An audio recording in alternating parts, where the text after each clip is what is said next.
오늘 하나님의 말씀 마가복음 4장 30절로 34절까지 보겠습니다. 겨자씨, 아주 유명한 제목이죠. 이것도 우리 흔히 많이 들어봤던 이야기입니다.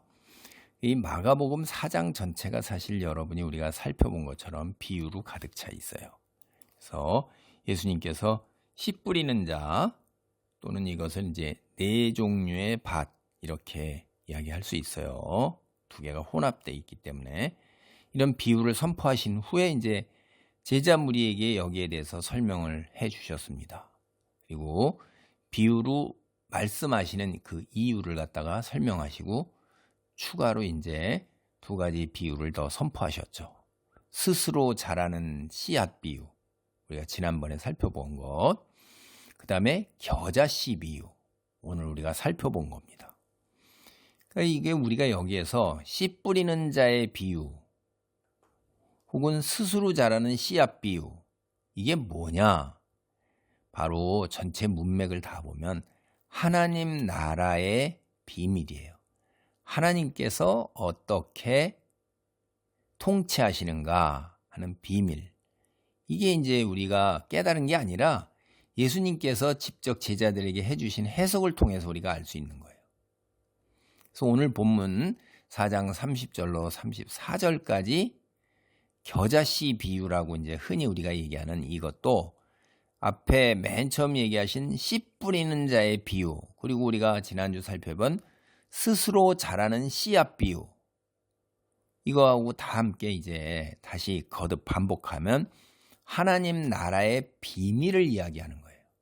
먼저 30절로 32절입니다.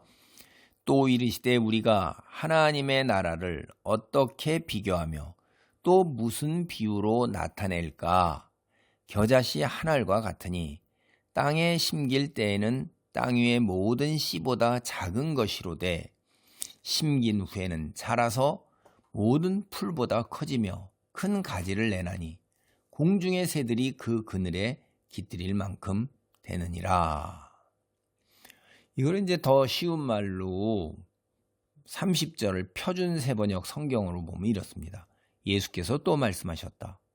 우리가 하나님 나라를 어떻게 비길까? 또는 무슨 비유로 그것을 나타낼까?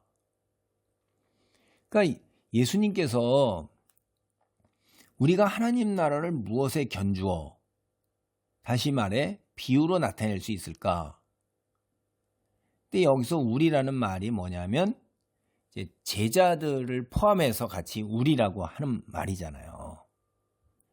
그러니까 이 말을 딱 듣는 순간 우리는 이런 걸 알 수 있어요. 아, 하나님 나라 비밀. 이걸 사람들이 깨닫게 하는 게 이게 쉽지 않구나. 사실 그렇죠. 그렇게 어떻게 해야지 이거를 비유로, 무슨 비유로 말하면 좋겠지? 이렇게 얘기하는 거는 저 사람들이 얘기해가지고 잘 모르니까 비유를 해서 알아들을 수 있도록 33절에 뭐라고 돼 있어요? 그들이 알아들을 수 있는 대로 하나님께서 그들에게 부여하신 들을 수 있는 능력에 따라. 이거 우리가 보면은 비유를 들었다고 해서 비유를 이해할 수 있는 게 아니구나 하는 거예요. 그래서 3절에 우리가 뭐냐면 들으라. 9절에 들을 귀 있는 자는 들으라. 11, 12절에 하나님 나라의 비밀을 너희에게 주었으나 외인에게는 모든 것을 비유로 하나니 이는 그들이 보기는 보아도 알지 못하고 듣기는 들어도 깨닫지 못하게 하여. 그 23절에도 들을 귀 있는 자는 들으라. 25절에도 있는 자는 받을 것이 없는 자는 그 있는 것까지 빼앗기리라. 이게 비유를 들어도 이게 깨닫기가 이게 쉬운 게 아니구나. 이 말을 우리가 여기서 금방 다 엄청나게 반복해서 얘기하죠. 오늘 우리가 하나님 성경 말씀 읽는다고 깨달을 수 있어요, 다?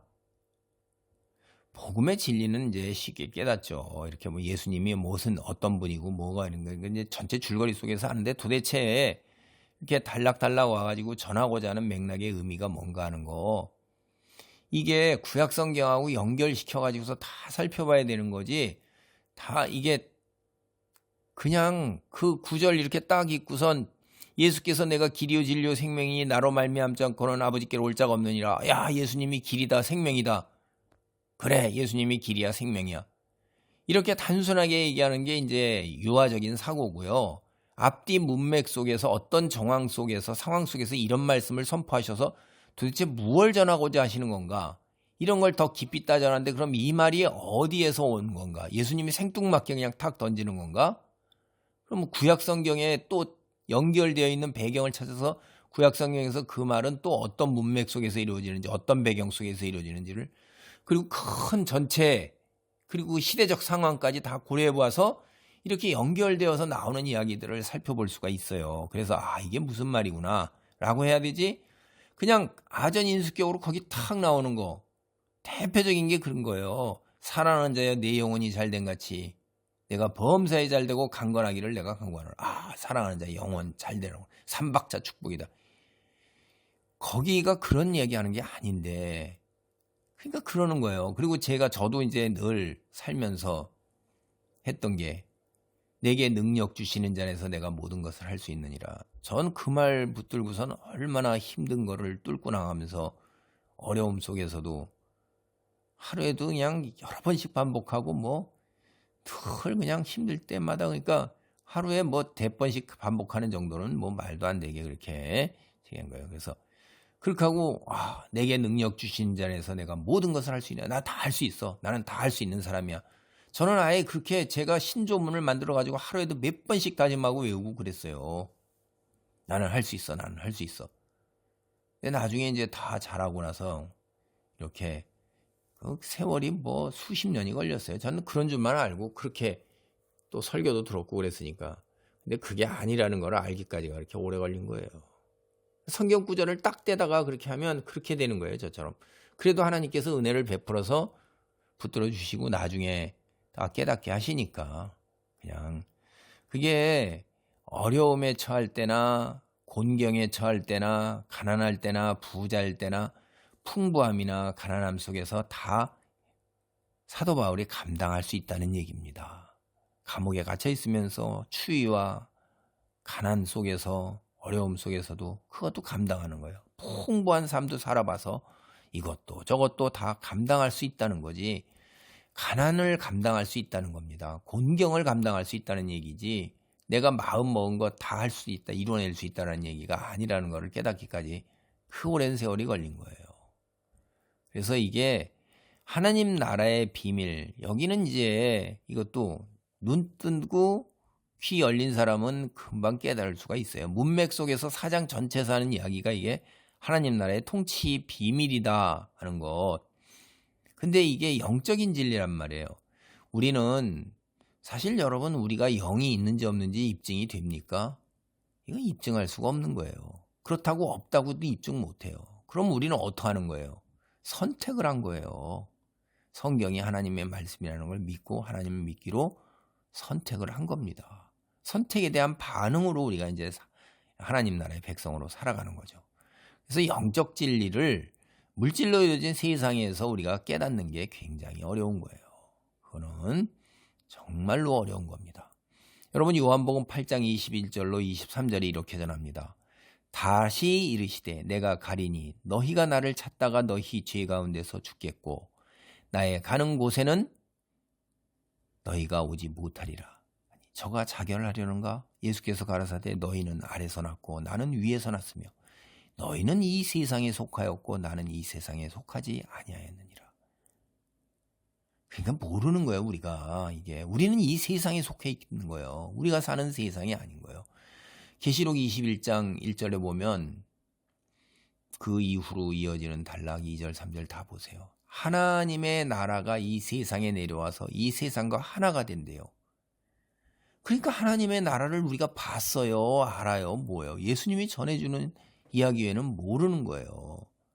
그러니까 예수님께서 비유로 전하시는 것, 이 비유가 전하는 메시지를 제대로 이해할 수 있는 능력, 분별력 있어야 되는 거예요. 그렇지 않으면 메시지를 갖다가 왜곡시키는 겁니다. 그래서 비유를 이해할 때 대단히 힘든 부분이 이게 무엇을 전하고자 하는 그 초점을 맞춰야 되는 거예요. 그래서 이게 가장 근본적이다. 오늘 보세요. 겨자씨 한 알과 같다고 말하죠. 근데 앞에 이제 네 가지 밭 혹은 씨 뿌리는 자의 비유, 거기 보면 하나님 나라가 옥토입니다. 30배, 60배, 100배의 결실이에요. 근데 스스로 자라는 씨앗을 보면 농부의 노력이 아니에요. 땅이 스스로 작용하는 거예요. 그래서 놀랍죠. 근데 농부는 어떻게 결실을 맺는지 몰라요. 농부가 한 일 다 뭐예요? 씨앗 뿌린 거예요. 심은 거예요. 때로 이제 김주고 뭐 이러는데 성경을 보면 물 주시는 이 자라게 하시는 일은 하나님이래요. 구약에서도 하나님이라고 그럽니다. 그러니까 다 하나님께서 하신 일이에요. 그러니까 하나님 나라가 인간의 노력에 의해 이루어집니까? 아니라는 거예요. 하나님 나라는 하나님이 일을 해서 하나님께서 세우시는 거예요. 예수님이 세상에 오신 일도 하나님 나라를 세우러 오신 거지 인간을 구원하러 오신 게 아니에요. 인간은요, 하나님 나라를 하나님께서 세워 가시는 데에 하나님의 백성으로 하나님께서 부르신 거예요. 초청하신 거예요. 거기에 반응하기만 하면 우리는 하나님 나라에 그냥 들어가는 거예요. 우리가 하나님 나라를 건설하기 위해서 뭐 혁명당을 조직하고 자금을 대고 투쟁을 하고 이러라는 거 없어요. 그리고 하나님께서 다 하신단 말이에요. 씨앗이 스스로 자라나 알곡이 여물면 하나님께서 낫을 보내서 추수하신다고 성경이 그래요. 하나님 나라 하나님께서 세우셔요. 저희는 뭐예요? 씨앗을 뿌리는 데 동참하면 되는 거예요. 내가 하나님 나라의 백성으로서 살아가는 모습이 씨앗을 뿌리는 겁니다. 그리고 내가 하나님 나라의 씨앗 뿌리는 일에 내 마음이 허락하는 대로, 능력이 허락하는 대로 선포도 하고 때로 도움도 주고 그렇게 사는 삶의 결단을 내리면 되는 거예요. 자, 오늘 본문 비유에서 하나님 나라가 겨자씨 하늘과 같다. 그거는 이 초점이 어디에 있냐면 씨가 뿌려질 때 처음 그리고 열매 맺는 마지막 단계, 이 둘 사이의 차이의 비유에 초점이 있어요. 겨자씨가 처음에 뿌려지는 단계에 겨자씨가 대단히 작습니다. 어떤 분들은 겨자씨를 중동에 가서 이렇게 갖고 거기다가 병에, 조그만 병에 넣어서 보여주고 이런 분들도 있어요. 저도 목사님이 그러는 분 봐서 봤어요. 겨자씨 굉장히 작고 사람들이 가치 있게 여기지도 않아요. 그러니까 겨자씨 심잖아요. 표가 나지를 않아요. 그러니까 이 얘기는 무슨 얘기냐면 하나님 나라요. 처음에 사람들이 씨를 뿌릴 때 가치가 없다고 사람들이 여겨요. 하찮다고 여기고 보잘것없다고 조롱하고 무시하고 관심이나 주목을 받지 않아요. 하나님 나라의 시작, 이렇게 처음에 복음이 선포돼서 씨앗이 심겨지는 것 미약하고 하찮아요. 사람들은 알지도 못하고 관심도 없어요. 오히려 조롱해요. 그런데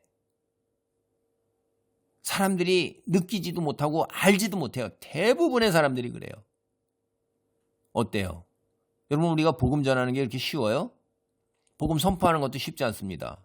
직장 안에서 내가 그리스도인으로서 삶의 모습을 가지고 사는 것. 적대감 상당히 많습니다. 거부감 많아요. 거부감이 있고 넘어서 적대감 많고 그리고 위협까지도 해요. 근데 우리는 이제 이 땅에서는 이제 그렇게까지는 안 가는데 그래도 이제 기독교의 반감을 품은 자들이 지배층에 있고 권력을 가지게 되면 그들이 휘두르는 거예요. 우리가 많이 당하죠. 그럴 때 우리가 어떻게 느껴요? 내 자신이. 땅에 있는 다른 모든 씨앗, 그러니까 작다고 느끼는 거죠. 난 하찮고 보잘것없어. 저 눈에 보이는 저 엄청난 재벌, 권력, 그리고 이데올로기의 그 힘, 저들의 조직, 다수 이런 거에 비하면 나는 아무것도 아닌 것 같죠. 그러나 우리가 왜 꿋꿋하게 설 수 있어요? 하나님의 말씀을 믿기 때문에 그래요. 어떻게 된대요? 마지막 단계가 위대하고 영광스럽대요.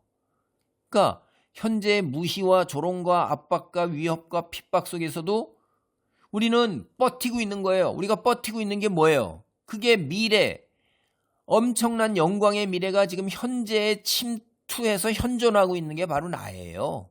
내가 믿기 때문에 하찮은 것처럼 보이고 그렇지 사실 하찮아요. 실제로 하찮습니다. 무시당합니다. 조롱당합니다. 예수님이 십자가에서 돌아가신 것처럼, 그렇게 예수님이 순환당한 것처럼. 그런데 그게 뭐예요? 미래에 대한 희망과 믿음으로써 내가 여기 오늘 버티고 있잖아요. 뿌리를 내리려고 내린단 말이에요. 예수님이 어떻게 된 분이에요? 미래가 침투의 현존에 들어온 거예요, 여러분. 종말이 침투에 들어온 겁니다. 그리스도인의 종말, 우리가 기대하는 큰 영광과 상급, 그게 겨자씨 다 자랐을 때의 모습이에요.